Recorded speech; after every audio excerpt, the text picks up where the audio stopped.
ಎಲ್ಲರಿಗೂ ನಮಸ್ಕಾರ. Vlogs with ಅನುಷಾಗೆ ಸ್ವಾಗತ. ಇವತ್ತು ನಾನು ವ್ಲಾಗನ್ನ ಬೆಳಗ್ಗೆಯಿಂದನೇ ಸ್ಟಾರ್ಟ್ ಮಾಡಿದ್ದೀನಿ. ಸಾಂಬಾರ್ ಪುಡಿ ಖಾಲಿಯಾಗಿತ್ತು ಅಂತ ಅಮ್ಮ ಹತ್ರ ತರಿಸ್ಕೊಂಡಿದ್ದೆ. ಅಮ್ಮ ನಿನ್ನೆ ಅಷ್ಟೇ ಬಂದಿದ್ರು. ಸೊ ತಂದು ಕೊಟ್ಟಿದ್ರು. ಸ್ವಲ್ಪ ಇತ್ತು ಮನೆಯಲ್ಲಿ, ಇನ್ನು ಖಾಲಿ ಆಗಿಬಿಟ್ರೆ ಕಷ್ಟ ಅಂತ ಸ್ವಲ್ಪ ಜಾಸ್ತಿನೇ ತರಿಸಿಟ್ಕೊಂಡಿದ್ದೀನಿ ಈ ಸಲ.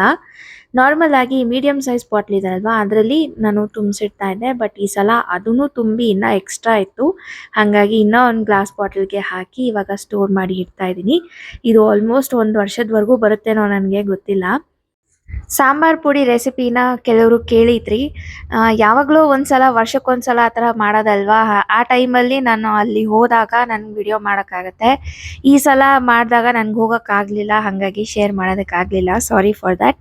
ನೆಕ್ಸ್ಟ್ ಟೈಮ್ ಮಾಡಿದಾಗ ಡೆಫಿನೆಟಾಗಿ ವಿಡಿಯೋ ಮಾಡಿ ನಿಮ್ಮ ಜೊತೆ ಶೇರ್ ಮಾಡ್ಕೊಳ್ತೀನಿ. ಸೊ ಇವಾಗ ಬ್ರೇಕ್ಫಾಸ್ಟ್ಗೆ ಏನಾದರೂ ಸ್ಪೆಷಲ್ ಆಗಿ ಮಾಡ್ಕೊಳ್ಳೋಣ ಅಂತ ಡಿಸೈಡ್ ಮಾಡಿದೆ. ಮನೆಯಲ್ಲಿ ಸ್ವಲ್ಪ ಮೆಂತ್ಯ ಸೊಪ್ಪಿತ್ತು. ಸೊ ಮೆಂತ್ಯ ಸೊಪ್ಪು ಹಾಕಿ ಚಪಾತಿ ಮಾಡಿ ತುಂಬ ದಿನ ಆಗಿತ್ತು. ಸರಿ, ಅದನ್ನು ಮಾಡೋಣ ಅಂತ ಇವಾಗ ಅದಕ್ಕೆಲ್ಲ ರೆಡಿ ಮಾಡ್ಕೊಳ್ತಾ ಇದ್ದೀನಿ. ಮೆಂತ್ಯ ಸೊಪ್ಪು ಹಾಕಿ ಚಪಾತಿ ಮಾಡಿದಾಗ ತುಂಬಾ ಸಾಫ್ಟಾಗಿ ಬರುತ್ತೆ. ನೀವು ಒಂದ್ಸಲ ಟ್ರೈ ಮಾಡಿ ನೋಡಿ, ನಿಮಗೆ ಖಂಡಿತವಾಗ್ಲೂ ಇಷ್ಟ ಆಗುತ್ತೆ. ಬ್ರೇಕ್ಫಾಸ್ಟ್ ಆದಮೇಲೆ ನಾವು ಸ್ವಲ್ಪ ಆಚೆ ಹೋಗಬೇಕು ಅಂತ ಪ್ಲ್ಯಾನ್ ಮಾಡಿದ್ವಿ. ಸೊ ಲಂಚ್ ಬಾಕ್ಸ್ಗೆ ಚಪಾತಿನ ತೊಗೊಂಡೋಗ್ಬಿಡೋಣ ಅಂತ ಡಿಸೈಡ್ ಮಾಡಿದ್ವಿ. ಹಾಗಾಗಿ ನಾನು ಇವತ್ತು ಸ್ವಲ್ಪ ಹಿಟ್ಟನ್ನು ಜಾಸ್ತಿನೇ ಕಲಿಸ್ತಾ ಇದ್ದೀನಿ. ಆ್ಯಂಡ್ ಮೆಂತ್ಯ ಸೊಪ್ಪು ಹಾಕಿ ಚಪಾತಿ ಮಾಡಿರೋದ್ರಿಂದ ಲಂಚ್ ಬಾಕ್ಸ್ಗೆ ಹಾಕಿ ಕಳಿಸ್ದಾಗಲೂ ಕೂಡ ಅದು ತುಂಬಾ ಸಾಫ್ಟಾಗಿ ಇರುತ್ತೆ, ಹಾರ್ಡ್ ಆಗಲ್ಲ. ಸೊ ಅದಕ್ಕೆ ನಾನು ಮೆಂತ್ಯ ಸೊಪ್ಪನ್ನ ಹಾಕಿ ಇವಾಗ ಚಪಾತಿನ ಮಾಡ್ತಾ ಇದ್ದೀನಿ. ಚಪಾತಿ ಹಿಟ್ಟಿಗೆ ಸ್ವಲ್ಪ ತುಪ್ಪನ ಕೂಡ ಹಾಕಿ ಮಿಕ್ಸ್ ಮಾಡ್ಕೊಂಡಾಗ ಇನ್ನೂ ಚೆನ್ನಾಗಿ ಬರುತ್ತೆ ಚಪಾತಿ ಎಲ್ಲಾನು. ಟೇಸ್ಟ್ ಕೂಡ ತುಂಬಾನೇ ಚೆನ್ನಾಗಿರುತ್ತೆ. ಈ ತರ ಹಿಟ್ಟನ್ನ ಕಲಿಸ್ಬೇಕಾದ್ರೆ ಸ್ವಲ್ಪ ಮೀಡಿಯಂ ಆಗಿರ್ಬೇಕು. ತುಂಬಾ ಗಟ್ಟಿಯಾಗಿ ಕೂಡ ಇರಬಾರ್ದು, ತುಂಬಾ ನೀರಾಗಿ ಕೂಡ ಇರಬಾರ್ದು. ಮೀಡಿಯಂ ಆಗಿದ್ದಾಗ ಚಪಾತಿ ಇನ್ನೂ ಚೆನ್ನಾಗಿ ಬರುತ್ತೆ. ಸೊ ನಾನು ಕಲಸಿಟ್ಬಿಟ್ಟು ಒಂದು 5ರಿಂದ 10 ನಿಮಿಷ ಸೈಡ್ಗೆ ಇಟ್ಬಿಟ್ಟಿದ್ದೆ, ಸ್ವಲ್ಪ ನೆನಿಲಿ ಅಂತ. ಆಮೇಲೆ ಇದನ್ನ ಲಟ್ಟಿಸ್ಬಿಟ್ಟು ಇವಾಗ ಚಪಾತಿನ ಮಾಡ್ತಾ ಇದ್ದೀನಿ. ಇನ್ನು ಚಪಾತಿ ಸುಡುವಾಗ ನಾವು ಎಣ್ಣೆ ಬದಲು ತುಪ್ಪನ ಯೂಸ್ ಮಾಡಿದ್ರೆ ಇನ್ನೂ ಚೆನ್ನಾಗಿರುತ್ತೆ ಟೇಸ್ಟು. ಬಟ್ ನಾನು ಇವತ್ತು ಎಣ್ಣೆನೇ ಹಾಕ್ತಾ ಇದ್ದೀನಿ. ಸೊ ಈ ಥರ ಉಬ್ಬಿ ಬರುತ್ತೆ, ತುಂಬಾ ಚೆನ್ನಾಗಿರುತ್ತೆ. ಚಪಾತಿಗೆ ಸೈಡ್ ಡಿಶ್ ಆಗಿ ನಾನು ಚಟ್ನಿನೇ ಇವತ್ತು ಸರ್ವ್ ಮಾಡಿರೋದು, ಬೇರೆ ಏನು ಮಾಡೋದಕ್ಕೆ ಹೋಗಲಿಲ್ಲ. ತುಂಬಾ ಚೆನ್ನಾಗಿರುತ್ತೆ ಕಾಂಬಿನೇಷನ್ ಕೂಡ. ಬ್ರೇಕ್ಫಾಸ್ಟ್ ಮಾಡಿಕೊಂಡು ನಾವು ಆಚೆ ಹೋಗೋ ಕೆಲಸ ಇತ್ತು ಅಂತ ಹೇಳಿದೆ ಅಲ್ವಾ, ಅಲ್ಲಿಗೂ ಕೂಡ ಹೋಗಿ ಬಂದಿದ್ದಾಯಿತು. ನಾವು ಹೊರಗಡೆ ಹೋಗಿದ್ದಾಗ ನಾನು ವ್ಲಾಗ್ ಮಾಡೋದಕ್ಕೆ ಹೋಗಲಿಲ್ಲ. ಇವಾಗ ನೆಕ್ಸ್ಟ್ ಡೇ ಆಗಿದೆ. ನೆಕ್ಸ್ಟ್ ಡೇ ಬ್ರೇಕ್ಫಾಸ್ಟ್ಗೆ ರೆಡಿ ಮಾಡ್ಕೊಳ್ತಾ ಇದ್ದೀನಿ. ಸೊ ಮನೇಲಿ ಸ್ವಲ್ಪ ಇಡ್ಲಿ ಬ್ಯಾಟರ್ ಕೂಡ ಇತ್ತು. ಅದನ್ನ ಯೂಸ್ ಮಾಡಿಕೊಂಡು ನಾನು ಇವಾಗ ಪಡ್ಡೂನ ಮಾಡೋಣ ಅಂತ ಡಿಸೈಡ್ ಮಾಡಿ ಇವಾಗ ಅದಕ್ಕೆಲ್ಲ ಪ್ರಿಪ್ರೇಷನ್ಸ್ನ ಮಾಡ್ಕೊಳ್ತಾ ಇದ್ದೀನಿ. ಇವತ್ತು ಅಂದರೆ ಈ ವ್ಲಾಗ್ನಲ್ಲಿ ಶೇರ್ ಮಾಡಿರೋಂಥ ಎಲ್ಲ ರೆಸಿಪೀಸೂ ಹಸ್ಬೆಂಡ್ಗೆ ತುಂಬಾ ಇಷ್ಟ ಆಗಿರೋವಂಥದ್ದು. ಈ ಪಡ್ಡು ಮಾಡೋದಂತೂ ತುಂಬಾ ಈಸಿ, ಆದರೆ ಅದನ್ನು ಸುಡೋದು ತುಂಬಾ ಟೈಮ್ ಕನ್ಸ್ಯೂಮಿಂಗ್ ಅಂತ ಹೇಳ್ಬೋದು. ಇವಾಗ ಕಡಾಯಿನ ಬಿಸಿ ಮಾಡಿಕೊಂಡು 1 ಟೇಬಲ್ ಸ್ಪೂನ್ ಅಷ್ಟು ಎಣ್ಣೆ ಇದಕ್ಕೆ ಹಾಕಿ, ಅದಕ್ಕೆ ಸಾಸಿವೆ ಮತ್ತು ಉದ್ದಿನಬೇಳೆ, ಕಡಲೆಬೇಳೆ, ಜೀರಿಗೆ, ಹಸಿಮೆಣಸಿನ್ಕಾಯಿ, ಕರಿಬೇವು ಇದನ್ನೆಲ್ಲ ಹಾಕ್ಬಿಟ್ಟು ಹುರ್ಕೊಂಡಿದ್ದೀನಿ. ನೆಕ್ಸ್ಟ್ ಇವಾಗ ಫೈನ್ ಆಗಿ ಕಟ್ ಮಾಡಿ ಇಟ್ಕೊಂಡಿದ್ದಂಥ ಈರುಳ್ಳಿನ ಕೂಡ ಹಾಕಿ ಉಪ್ಪನ್ನ ಹಾಕಿ ಮಿಕ್ಸ್ ಮಾಡಿಕೊಂಡು, ಈರುಳ್ಳಿ ಎಲ್ಲ ಚೆನ್ನಾಗಿ ಫ್ರೈ ಆಗಿದ ತಕ್ಷಣ ನಾನು ಸ್ಟವ್ ಆಫ್ ಮಾಡಿ ಅದನ್ನ ಹಿಟ್ಟಿನ ಜೊತೆ ಕಲಿಸ್ಕೊಳ್ತಾ ಇದ್ದೀನಿ. ನೀರನ್ನ ಅಷ್ಟೇ ಸ್ವಲ್ಪ ನೋಡಿಕೊಂಡು ಕಲಿಸ್ಕೊಳ್ಬೇಕಾಗತ್ತೆ. ಇವಾಗ ಅದನ್ನ ಮಾಡೋದಕ್ಕೆ ಅಂತ ನಾನು ಹೊಸದಾಗಿ ತರಿಸಿರುವಂಥ ಇಂಡಸ್ ವ್ಯಾಲಿದು ಕಾಸ್ಟ್ ಐರನ್ ಪಡ್ಡು ಪ್ಯಾನ್ನ ಯೂಸ್ ಮಾಡ್ತಾ ಇದ್ದೀನಿ. ಸೊ ಫಸ್ಟ್ ಟೈಮ್ ಯೂಸ್ ಮಾಡ್ತಿರೋದ್ರಿಂದ ಇದನ್ನ ಇವಾಗ ನಾನು ವಾಶ್ ಮಾಡಿ ಸೀಸನ್ ಕೂಡ ಮಾಡಬೇಕು. ಹೇಗೆ ಸೀಸನ್ ಮಾಡ್ತೀನಿ ಅನ್ನೋದನ್ನ ಈ ವಿಡಿಯೋನಲ್ಲಿ ತೋರಿಸಿದ್ದೀನಿ. ಸೊ ವಿಡಿಯೋನ ಸ್ಕಿಪ್ ಮಾಡದೆ ಫುಲ್ಲಾಗಿ ನೋಡಿ. ಹಾಗೆ ನೀವೇನಾದರೂ ಇದನ್ನ ಪರ್ಚೇಸ್ ಮಾಡಬೇಕು ಅಂದರೆ ಲಿಂಕನ್ನು ಡಿಸ್ಕ್ರಿಪ್ಷನಲ್ಲಿ ಹಾಕಿರ್ತೀನಿ. ಹಾಗೆ ನನ್ನ ಕೋಡ್ನ ಅಂದರೆ ಅನುಷಾ12 ಅನ್ನೋ ಕೋಡ್ನ ಯೂಸ್ ಮಾಡಿದಾಗ ನಿಮಗೆ ಎಕ್ಸ್ಟ್ರಾ 12% ಡಿಸ್ಕೌಂಟ್ ಸಿಗುತ್ತೆ. ಇವಾಗ ಇದನ್ನ ಫಸ್ಟ್ ಟೈಮ್ ಕ್ಲೀನ್ ಮಾಡ್ತಿರೋದ್ರಿಂದ ನಾನು ಉಪ್ಪನ್ನ ಹಾಕ್ಬಿಟ್ಟು ಸ್ವಲ್ಪ ಎಣ್ಣೆನ ಕೂಡ ಹಾಕಿ ಚೆನ್ನಾಗಿ ರಬ್ ಮಾಡ್ತಾ ಅದನ್ನ ಕೈಯಲ್ಲೇ ಕ್ಲೀನ್ ಮಾಡಿಕೊಂಡೆ. ಅದಾದಮೇಲೆ ಅದನ್ನ ಒಂದ್ಸಲ ಜಸ್ಟ್ ಪ್ಲೇನ್ ವಾಟರ್ನಲ್ಲಿ ವಾಶ್ ಮಾಡಿಕೊಂಡು ನಾವು ನಾರ್ಮಲ್ ಆಗಿ ಯೂಸ್ ಮಾಡುವಂಥ ಡಿಶ್ ವಾಶ್ ಲಿಕ್ವಿಡ್ನ ಹಾಕಿ ಒಂದು 2ರಿಂದ 3 ಸಲ ಅದನ್ನು ಸ್ಕ್ರಬ್ ಮಾಡಿ ಆಮೇಲೆ ವಾಶ್ ಮಾಡಿಕೊಂಡು ಈ ರೀತಿ ಸ್ಟವ್ ಮೇಲಿಟ್ಟು ಸ್ವಲ್ಪ ಎಣ್ಣೆ ಹಾಕಿ ಒಂದು ಈರುಳ್ಳಿನ ಕಟ್ ಮಾಡಿ ಇಟ್ಕೊಂಡು ಈ ಥರ ಎಲ್ಲ ಹೋಲ್ಸ್ಗೂ ಹಾಕ್ಬಿಟ್ಟು ಚೆನ್ನಾಗಿ ಈ ಥರ ರೌಂಡಾಗಿ ಸುತ್ತುತ್ತಾ ನಾವು ಇದನ್ನು ಫ್ರೈ ಮಾಡ್ಕೊಳ್ಬೇಕಾಗತ್ತೆ. ಈ ರೀತಿ ಮಾಡಿದಾಗ ನಮ್ಮ ಕಾಸ್ಟ್ ಐರನ್ ಪಡ್ಡು ಪ್ಯಾನ್ನ ಈಸಿಯಾಗಿ ನಾವು ಸೀಸನ್ ಮಾಡ್ಬೋದು. ನೆಕ್ಸ್ಟು ನಾನು ಅದನ್ನ ಮತ್ತೊಂದ್ಸಲ ಅಂದ್ರೆ ಸ್ವಲ್ಪ ಬಿಸಿ ಆರಿದ ತಕ್ಷಣ ಅದನ್ನ ವಾಶ್ ಮಾಡ್ಕೊಂಡು ಇವಾಗ ಪಡ್ಡು ಮಾಡೋದಕ್ಕೆ ಅಂತ ಯೂಸ್ ಮಾಡ್ತಾ ಇದ್ದೀನಿ. ಫಸ್ಟ್ ಟೈಮ್ ಸ್ವಲ್ಪ ಅಂಟ್ಕೊಳ್ಳುತ್ತೆ, ಆಮೇಲೆ ಸೆಕೆಂಡ್ ಟೈಮ್ ಅಂತೂ ನಮ್ಗೆ ಚೆನ್ನಾಗಿ ಬರುತ್ತೆ. ನೀವೇ ನೋಡ್ತಿರ್ಬೋದು, ಕೆಲವೊಂದೆಲ್ಲ ಚೆನ್ನಾಗಿ ಬಂದಿದೆ, ಕೆಲವೊಂದೆಲ್ಲ ಅಂಟ್ಕೊಂಡಿದೆ.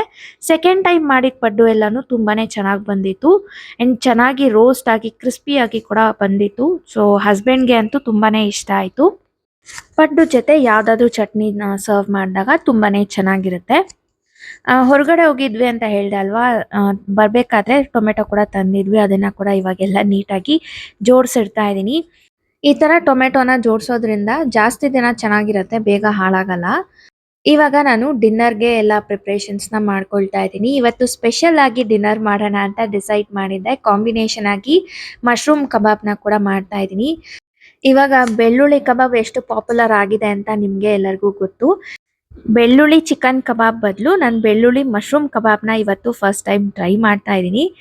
ಅದಕ್ಕೆ ಮಶ್ರೂಮ್ನ ಈ ರೀತಿ ಔಟ್ಸೈಡ್ ಲೇಯರ್ ಇರುತ್ತೆ ಅಲ್ವಾ, ಅದನ್ನ ರಿಮೂವ್ ಮಾಡಿಬಿಟ್ಟು ಕ್ಲೀನ್ ಮಾಡಿಕೊಂಡು ಈ ರೀತಿ ನೀರಲ್ಲಿ ಸ್ವಲ್ಪ ಉಪ್ಪನ್ನ ಹಾಕಿ ಮಶ್ರೂಮ್ನ ನೆನೆಸಿಡ್ತಾ ಇದ್ದೀನಿ. ಅದು ನೆನೆಯೋಷ್ಟೊತ್ತಿಗೆ ಇಲ್ಲಿ ನಾನು ಪೇಸ್ಟ್ನ ಕೂಡ ರೆಡಿ ಮಾಡ್ಕೊಳ್ತಾ ಇದ್ದೀನಿ. ಮಿಕ್ಸಿ ಜಾರ್ಗೆ ಒಂದು ಹಿಡಿಯಷ್ಟು ಬೆಳ್ಳುಳ್ಳಿ, ಸ್ವಲ್ಪ ಶುಂಠಿ, ಖಾರಕ್ಕೆ ಒಂದು 6 ಮೆಣಸಿನ್ಕಾಯಿ, ಮತ್ತು ಒಂದು ಹಿಡಿಯಷ್ಟು ಕರಿಬೇವು, ಮತ್ತು ಒಂದು 4 ಲವಂಗ, ಒಂದು ಸ್ವಲ್ಪ ಚಕ್ಕೆ, ಇದಿಷ್ಟನ್ನು ಹಾಕಿಬಿಟ್ಟು ಫೈನ್ ಪೇಸ್ಟ್ ಹಾಕಿ ನಾನಿವಾಗ ರುಬ್ಕೊಳ್ತಾ ಇದ್ದೀನಿ. ಆದಷ್ಟು ನೀರನ್ನು ಇದಕ್ಕೆ ಜಾಸ್ತಿ ಸೇರಿಸಬಾರ್ದು. ನಾನು ಸ್ವಲ್ಪ ನೀರನ್ನು ಹಾಕಿಬಿಟ್ಟು ಈಗ ಫೈನ್ ಪೇಸ್ಟ್ ಆಗಿ ರುಬ್ಬಿಟ್ಕೊಂಡಿದ್ದೀನಿ. ಈಗ ನೀವು ನೋಡ್ಬೋದು ಮಶ್ರೂಮ್ನ ಒಂದು 15 to 20 ಮಿನಿಟ್ಸ್ ಈ ಥರ ನೆನೆಯೋದಕ್ಕೆ ಅಂತ ಇಟ್ಟಿದ್ದೆ. 20 ನಿಮಿಷ ಆದಮೇಲೆ ನೀವೇ ನೋಡಿದಾಗ ನೀರೆಲ್ಲ ಒಂಥರ ಪಿಂಕ್ ಕಲರ್ ಆಗಿರುತ್ತೆ. ಅದನ್ನು ತೆಗೆದ್ಬಿಟ್ಟು ಇನ್ನು ಮತ್ತೊಂದು ಸಲ ಅದನ್ನು ಚೆನ್ನಾಗಿ ತೊಳ್ಕೊಂಡು ನಾವು ಅಡುಗೆಗೆ ಯೂಸ್ ಮಾಡ್ಕೊಳ್ಬೋದು. ಇವಾಗ ನಾನು ಮಿಕ್ಸಿಂಗ್ ಬೌಲ್ಗೆ ಒಂದು 3 ಟೇಬಲ್ ಸ್ಪೂನ್ ಅಷ್ಟು ಕಾರ್ನ್ಫ್ಲೋರ್ನ ಹಾಕಿ, ಒಂದು 2 ಟೇಬಲ್ ಸ್ಪೂನ್ ಅಷ್ಟು ಕಡಲೆ ಹಿಟ್ಟು, 2 ಟೇಬಲ್ ಸ್ಪೂನ್ ಅಷ್ಟು ಅಕ್ಕಿ ಹಿಟ್ಟು, ನಾವು ರುಬ್ಬಿಟ್ಕೊಂಡಿದ್ವಲ್ಲ ಆ ಪೇಸ್ಟ್ನ ಹಾಕಿ, ಸ್ವಲ್ಪ ಉಪ್ಪು ಮತ್ತು ಅರಿಶಿನ ಹಾಕಿ ಚೆನ್ನಾಗಿ ಮಿಕ್ಸ್ ಮಾಡಿಕೊಂಡೆ. ನೆಕ್ಸ್ಟು ಸ್ವಲ್ಪ ಲೆಮನ್ ಜ್ಯೂಸ್ ಕೂಡ ಇದಕ್ಕೆ ಹಾಕಿದ್ದೀನಿ. ನಾನು ಇವತ್ತು ಮೊಟ್ಟೆನ ಯೂಸ್ ಮಾಡ್ತಾ ಇಲ್ಲ, ಅದಕ್ಕೆ ಬದಲಾಗಿ ಸ್ವಲ್ಪ ಎಣ್ಣೆನ ಹಾಕಿ ನಾನಿವಾಗ ಮಶ್ರೂಮ್ನ ಕೂಡ ಹಾಕಿ ಚೆನ್ನಾಗಿ ಮಿಕ್ಸ್ ಮಾಡಿ ಇಟ್ಕೊಳ್ತಾ ಇದ್ದೀನಿ. ಇದನ್ನು ಸ್ವಲ್ಪ ಮ್ಯಾರಿನೇಟ್ ಮಾಡೋದಕ್ಕೆ ಒಂದು 5ರಿಂದ 10 ನಿಮಿಷ ಫ್ರಿಜ್ನಲ್ಲಿ ಇಟ್ಟರೆ ಸಾಕು, ಜಾಸ್ತಿ ಏನು ನೆನಿಬೇಕು ಅಂತ ಏನಿಲ್ಲ. ನೆಕ್ಸ್ಟ್ ಇವಾಗ ನಾನು ರೈಸ್ ಬಾತ್ಗೆ ಇಲ್ಲಿ ಪೇಸ್ಟ್ನ ರೆಡಿ ಮಾಡ್ಕೊಳ್ತಾ ಇದ್ದೀನಿ. ಅದೇ ಹಸಿಮೆಣಸಿನ್ಕಾಯಿ, ಶುಂಠಿ, ಬೆಳ್ಳುಳ್ಳಿ, ಮತ್ತು ಸ್ವಲ್ಪ ಪುದೀನ, ಕೊತ್ತಂಬರಿ ಸೊಪ್ಪು, ಮತ್ತು ಸ್ವಲ್ಪ ತೆಂಗಿನಕಾಯಿ, ಇದಿಷ್ಟೂ ಹಾಕಿಬಿಟ್ಟು ನಾನು ಇದನ್ನು ಫೈನ್ ಪೇಸ್ಟ್ ಆಗಿ ರುಬ್ಬಿಟ್ಕೊಂಡಿದ್ದೀನಿ. ಸ್ವಲ್ಪ ಅದು ತರ್ತರಿಯಾಗಿ ರುಬ್ಕೊಂಡ್ಮೇಲೆ ಒಂದು ಅರ್ಧ ಟೊಮೆಟೊ ಫಸ್ಟ್ ಹಾಕ್ಕೊಂಡು ರುಬ್ಕೊಂಡೆ. ಅದಾದಮೇಲೆ ಒಂದು 4 ಟೊಮೆಟೊ ಅಷ್ಟು ನಾನು ಇದಕ್ಕೆ ಹಾಕಿ ರುಬ್ಬಿಟ್ಕೊಂಡಿದ್ದೀನಿ. ಇವಾಗ ಪೇಸ್ಟ್ ರೆಡಿ ಆಗ್ತಿದ್ದಂಗೆ ಇಲ್ಲಿ ನಾನು ಕುಕ್ಕರ್ನ ಕೂಡ ಬಿಸಿ ಮಾಡಿಕೊಂಡು ಒಂದು 3ರಿಂದ 4 ಟೇಬಲ್ ಸ್ಪೂನ್ ಅಷ್ಟು ಎಣ್ಣೆ ಹಾಕಿ ಅದು ಕಾಯ್ತಿದ್ದಂಗೆ ಒಂದು 4 ಲವಂಗ, ಚಕ್ಕೆ, ಮತ್ತು ಸ್ಟಾರ್ ಅನೀಸ್, ಮತ್ತು ಮರಾಠಿ ಮೊಗ್ಗು, ಪಲಾವ್ ಎಲೆ, ಇದೆಲ್ಲನೂ ಹಾಕಿಬಿಟ್ಟು ಸ್ಟೋನ್ ಫ್ಲವರ್ ಹಾಕ್ತಾ ಇದ್ದೀನಿ. ಇದು ಹಾಕಿದ್ರೆ ತುಂಬ ಚೆನ್ನಾಗಿರುತ್ತೆ, ಸ್ಮೆಲ್ ಕೂಡ ಅಷ್ಟೇ, ಹಾಗೆ ಟೇಸ್ಟೂ ತುಂಬಾ ಡಿಫ್ರೆಂಟ್ ಆಗಿರುತ್ತೆ. ಸ್ವಲ್ಪ ಕಸೂರಿ ಮೇಥಿ, ಆಮೇಲೆ ನಾವು ಒಂದು 2 ಈರುಳ್ಳಿನ ಈ ಥರ ಮೀಡಿಯಮ್ ಸೈಜ್ದು ಉದ್ದುದಕ್ಕೆ ಕಟ್ ಮಾಡಿ ಇಟ್ಕೊಂಡಿದ್ದೆ, ಅದನ್ನು ಕೂಡ ಹಾಕಿಬಿಟ್ಟು ಕಲರ್ ಚೇಂಜ್ ಆಗೋವರೆಗೂ ಅದನ್ನು ಹುರ್ಕೊಳ್ತಾ ಇದ್ದೀನಿ. ನೆಕ್ಸ್ಟ್ ನಾವು ರುಬ್ಬಿಟ್ಟಿದ್ದಂತಹ ಪೇಸ್ಟನ್ನ ಕೂಡ ಹಾಕಿ ಹಸಿ ವಾಸನೆ ಹೋಗೋವರೆಗೂ ಅದನ್ನ ಚೆನ್ನಾಗಿ ಫ್ರೈ ಮಾಡ್ಕೊಳ್ಬೇಕು. ಈ ರೀತಿ ಬಟಾಣಿ ಕೂಡ ಆ್ಯಡ್ ಮಾಡ್ಕೊಳ್ಬೋದು, ತುಂಬಾ ಚೆನ್ನಾಗಿರುತ್ತೆ. ನೆಕ್ಸ್ಟು ಇದಕ್ಕೆ ಉಪ್ಪನ್ನ ಕೂಡ ಹಾಕಿ ಧನಿಯಾ ಪುಡಿ ಮತ್ತು ಗರಂ ಮಸಾಲ ಪುಡಿ ಇದೆರಡೂ ಹಾಕ್ಬಿಟ್ಟು ನಾನು ಇದನ್ನು ಚೆನ್ನಾಗಿ ಕಲಿಸ್ಕೊಂಡು, ಸ್ವಲ್ಪ ಅರಿಶಿನ ಕೂಡ ಹಾಕಿದ್ದೀನಿ, ಇದಿಷ್ಟನ್ನು ಕಲಿಸ್ಕೊಂಡು ಎಣ್ಣೆ ಸಪ್ರೇಟ್ ಆಗೋವರೆಗೂ ಇದನ್ನು ಚೆನ್ನಾಗಿ ಫ್ರೈ ಮಾಡ್ಕೊಳ್ಬೇಕು. ಆದಷ್ಟು ಲೋ ಫ್ಲೇಮ್ನಲ್ಲೇ ಇಟ್ಟು ಫ್ರೈ ಮಾಡ್ಕೊಳ್ಳಿ. ಇವಾಗ ಎಣ್ಣೆ ಸಪ್ರೇಟ್ ಆಗಿದೆ. ನೆಕ್ಸ್ಟ್ ಇದಕ್ಕೆ ನಾನು ತೊಳೆದಿಟ್ಟಿದ್ದಂಥ ಅಕ್ಕಿನ, ಅದು ಕೂಡ 1 ಗ್ಲಾಸ್ ಅಕ್ಕಿನ ಇದಕ್ಕೆ ಹಾಕಿ ಕಲಿಸ್ಕೊಂಡಿದ್ದೀನಿ. 1 ಗ್ಲಾಸ್ ಅಕ್ಕಿಗೆ ನಾನು ಇಲ್ಲಿ 2 ಗ್ಲಾಸ್ ಅಷ್ಟು ನೀರನ್ನು ಇದಕ್ಕೆ ಸೇರಿಸ್ತಾ ಇದ್ದೀನಿ. 2 ಗ್ಲಾಸ್ ಅಷ್ಟು ನೀರನ್ನು ಹಾಕಿದಾಗ ಕರೆಕ್ಟಾಗಿ ಬೇಯುತ್ತೆ. ಇವಾಗ ಇದನ್ನು ಕಲಿಸ್ಬಿಟ್ಟು ಸ್ವಲ್ಪ ಉಪ್ಪನ್ನ ಕೂಡ ಹಾಕಿ ಕಲಿಸ್ಕೊಂಡು ಈ ಥರ ಕುದಿ ಬಂದಿದ ತಕ್ಷಣ ನಾವು ಲಿಡ್ನ ಕ್ಲೋಸ್ ಮಾಡಿ ಒಂದು 2 ವಿಸಲ್ ಹಾಕಿಸಿದ್ರೆ ಸಾಕು. ಇದು ನಾನು ಹೊಸದಾಗಿ ಟ್ರೈ ಮಾಡಿದಂಥ ರೆಸಿಪಿ, ಹೆಂಗಿರುತ್ತೋ ಅಂತ ಡೌಟ್ ಇತ್ತು, ಬಟ್ ಟೇಸ್ಟ್ ಮಾಡಿದ್ಮೇಲೆ ತುಂಬಾನೇ ಚೆನ್ನಾಗಿತ್ತು ಅಂತ ಅನಿಸ್ತು. ಇದನ್ನ ವೆಜ್ ಕುಷ್ಕ ಅಂತ ಕೂಡ ಕರಿಬಹುದು, ಯಾಕಂದ್ರೆ ಟೇಸ್ಟ್ ಅಂತೂ ಸೇಮ್ ಅದೇ ಥರನೇ ಇತ್ತು. ಇವಾಗ ಮಶ್ರೂಮ್ ಕೂಡ ಚೆನ್ನಾಗಿ ಮ್ಯಾರಿನೇಟ್ ಆಗಿದೆ, ಸ್ವಲ್ಪ ನೀರಾದಂಗೆ ಅನಿಸ್ತು. ಅದಕ್ಕೆ ನಾನು ಸ್ವಲ್ಪ ಕಾರ್ನ್‌ಫ್ಲವರ್‌ನ ಎಕ್ಸ್ಟ್ರಾ ಆ್ಯಡ್ ಮಾಡಿಬಿಟ್ಟು ಇವಾಗ ಎಣ್ಣೆಗೆ ಹಾಕಿಬಿಟ್ಟು ಡೀಪ್ ಫ್ರೈ ಮಾಡ್ಕೊಳ್ತಾ ಇದ್ದೀನಿ. ತುಂಬಾನೇ ಚೆನ್ನಾಗಿ ಬಂದಿತ್ತು. ಟೇಸ್ಟ್ ಅಂತೂ ಚಿಕನ್ ಬೆಳ್ಳುಳ್ಳಿ ಕಬಾಬ್ ತಿಂದಂಗೆ ಅನಿಸ್ತಾ ಇತ್ತು.